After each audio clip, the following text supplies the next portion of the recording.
آج میں اپنے چینل میک ٹی وی پہ محمود غزنوی کا 5واں حملہ بیان کروں گا۔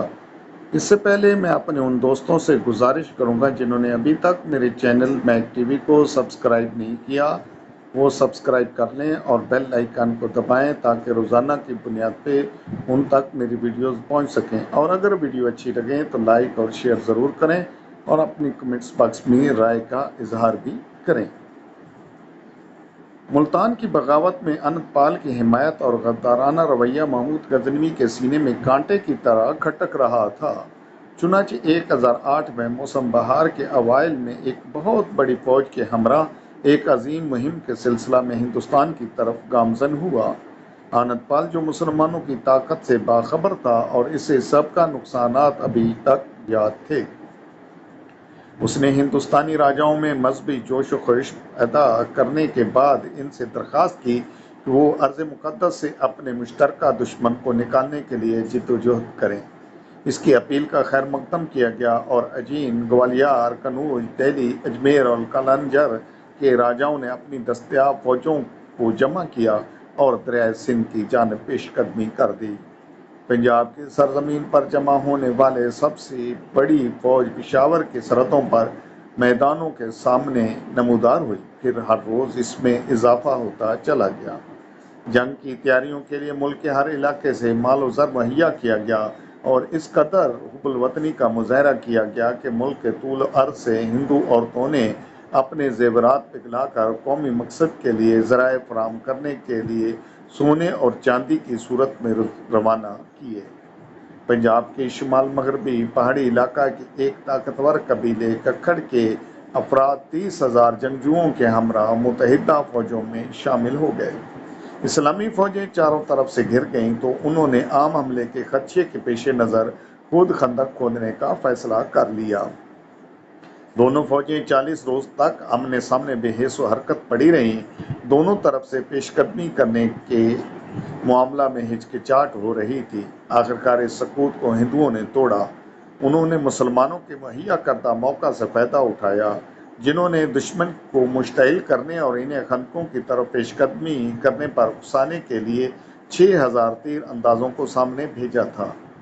ککڑوں نے تیر اندازوں پر حملہ کر دیا اور سلطان کی موجودگی میں جدوجہد کے باوجود پسپا ہو گئے۔ ہندو انتہائی غیظ و غضب کے ساتھ مسلمانوں کے مورچوں میں داخل ہو گئے اور زبردست خون ریزی شروع ہو گئی۔ نہایت مختصر وقت میں 5,000 مسلمان شہید ہو گئے۔ تاہم ہندوؤں کی پیش قدمی کو روکنے کے لیے مسلمانوں کی ایک منظم فوج نے ڈٹ کر ان کا مقابلہ کیا۔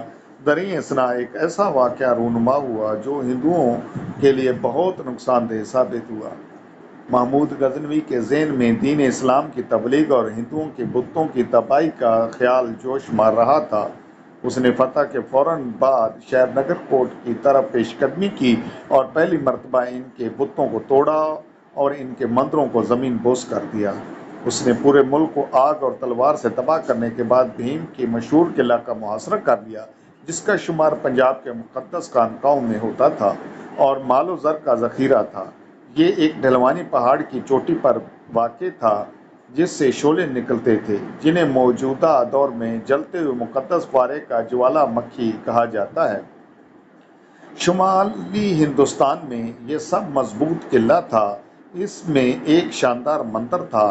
اس کی چھت اور دروازے قیمتی دھات کے تھے۔ یہ شاستروں کی تعلیم کے لیے ایک مشہور و معروف مدرسہ تھا۔ چھاؤنی نے جنگ میں حصہ لینے کے لیے قلعہ کو چھوڑ دیا۔ اس کے اندر موجود راہب جنگ اور خون خرابے سے بہت کم واقف تھے، چنانچہ انہوں نے اطاعت کے لیے درخواست کر دی اور مندر کے دروازے کھولنے کے بعد فاتح کے سامنے اوندھے منہ گر کر رحم کے لیے بھیک مانگی، جو انہیں دے دی گئی۔